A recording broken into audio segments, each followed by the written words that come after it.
Hello students, today we will learn about algorithm and flowchart. In our daily life, we carry out certain steps in a sequential order to perform a task and to get a desired result. Let us understand the above statement with the help of the examples given below. The process of brushing teeth is as follows. Number 1. Take your brush from the shelf. Number 2. Turn on the tap of your wash basin. Number 3. Rinse the brush and turn off the tap. Number 4. Apply toothpaste on the brush. Number 5. Start brushing your teeth. Number 6. Clean the brush and rinse your mouth. Number 7. Take your tongue cleaner. 8. Clean your tongue. 9. Rinse your mouth again and clean your tongue cleaner. Number 10. Finally, you get the desired result, that is, shiny white teeth and a clean mouth. Similarly, to solve any problem on a computer, we analyze and understand the nature of the problem first. We plan the input and apply the appropriate methods step by step to get the desired result. This step-by-step procedure to solve any problem is called algorithm. Alright students, let us arrange in order. Number 1. Giving money to shopkeeper. Number 2. Riding on bicycle and go to market. Number 3. Taking money from your mother. Number 4. Coming back home. Number 5. Taking chocolate. Now let us first understand algorithms. Algorithm is a set of sequential steps to solve any logical or a mathematical problem. Algorithm is always written in simple language and precise manner so that anyone can understand the steps. Algorithm to set your school bag. Step 1. Start. Step 2. Open your bag. Step 3. Take out your school diary. Step 4. See the timetable. Step 5.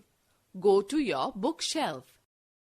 Step 6. Take out the books and notebooks according to the next day's schedule. Step 7. Keep them in the bag. Step 8. Close the bag. Step 9. Stop. Students know the fact that algorithm means a precise rule or a set of rules specifying how to solve some problems.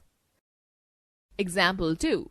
Algorithm to calculate the sum and average of three numbers. Step 1. Start. Step 2. Input first number A. Step 3. Input second number B. Step 4. Input third number C. Step 5. Find the sum of three numbers A plus B plus C. Step 6. Find the average A plus B plus C divided by 3. Step 7. Print average. Step 8. Stop. Example 3. Algorithm to compare two numbers and find the greater one. Step 1. Start. Step 2. Input two numbers and store them in A and B. Step 3. Check whether A is equal to B or not. If true, then go to Step 4. Else, go to Step 5. Step 4. Print, double quote in, both numbers are equal, double quote close, and go to Step 8. Step 5. Compare A and B. If A is greater than B, go to Step 6, else go to Step 7. Step 6. Print, double quote in, A is greater, double quote close, and go to Step 8. Step 7. Print, double quote in, B is greater, double quote close, and go to Step 8. Step 8. Stop. Let us discuss Introduction to Flowcharts. Flowchart is a pictorial representation of steps or an algorithm used for solving a particular problem. To create a flowchart, different boxes are used which are connected to each other with the help of flow lines. Students note that Flowcharts assist in finding and removing errors at different steps and in different phases of the program. Let us now explain the different boxes and their function in flowchart. Start or stop box. It is used in the beginning and at the end of the flowchart. Input or output box. It is used for accepting inputs or giving output of the program. Processing box. It is used for writing the processing instructions and doing calculations. Decision and condition box. It is used for checking or applying any condition in the program. Flow lines. These arrows are used to connect the various geometrical symbols in a flowchart. Flow lines show the direction in which the program is moving. Connectors. These are used to connect one part of flowchart to another. Students note that flowcharts are helpful in analyzing the logic of problems. Let us discuss simple flowcharts. Example 1. Process of making tea. Start. Take a pan, water, sugar, tea leaves and milk.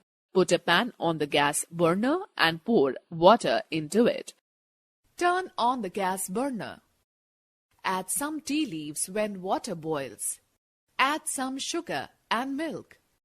After processing, take off the pan.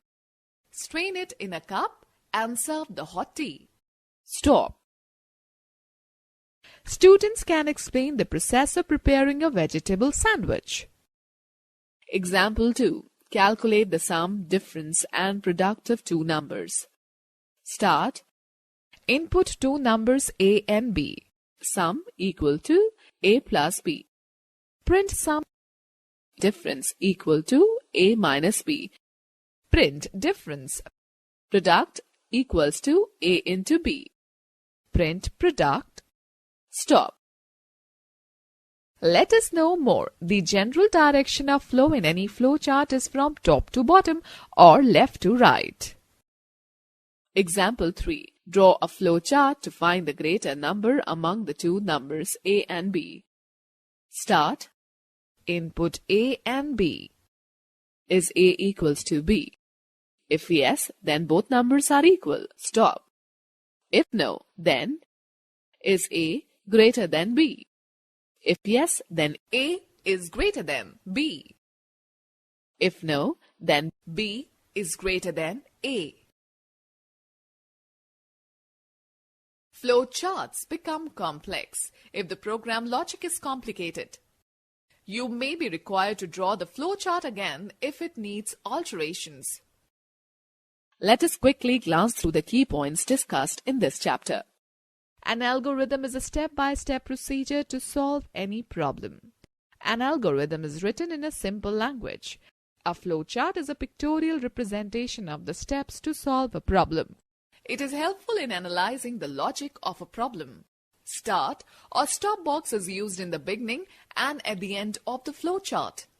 Input or output box is used for feeding input or getting output of the program. Processing box is used for writing the processing instructions and doing calculations.